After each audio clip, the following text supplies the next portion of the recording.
And again Jesus spoke to them in parables, saying, The kingdom of heaven may be compared to a king who gave a marriage feast for his son.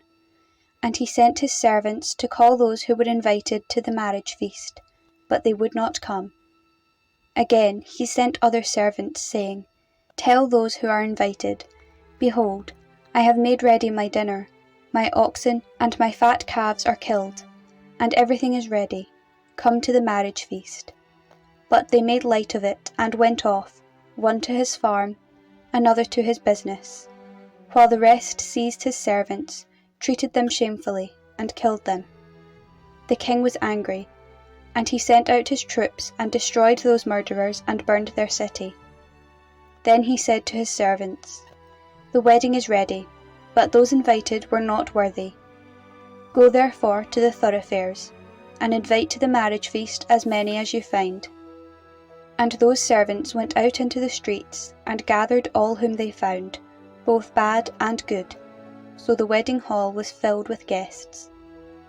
But when the king came in to look at the guests, there was a man who had no wedding garment. And he said to him, Friend, how did you get in here without a wedding garment? And he was speechless. Then the king said to him, Bind him hand and foot, and cast him into the outer darkness. There men will weep and gnash their teeth.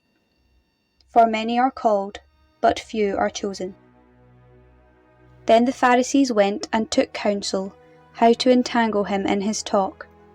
And they sent their disciples to him, along with the Herodians, saying, Teacher, we know that you are true, and teach the way of God truthfully, and care for no man, for you do not regard the position of men. Tell us then, what do you think? Is it lawful to pay taxes to Caesar, or not? But Jesus, aware of their malice, said, Why do you put me to the test, you hypocrites? Show me the money for the tax. And they brought him a coin. And Jesus said to them, Whose likeness and inscription is this? They said, Caesar's. He said to them, Render therefore to Caesar the things that are Caesar's, and to God the things that are God's. When they heard it, they marvelled, and they left him and went away.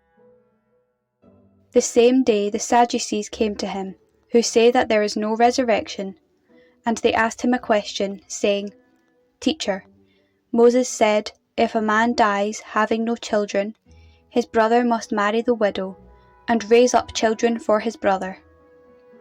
Now there were 7 brothers among us. The first married and died, and having no children left his wife to his brother.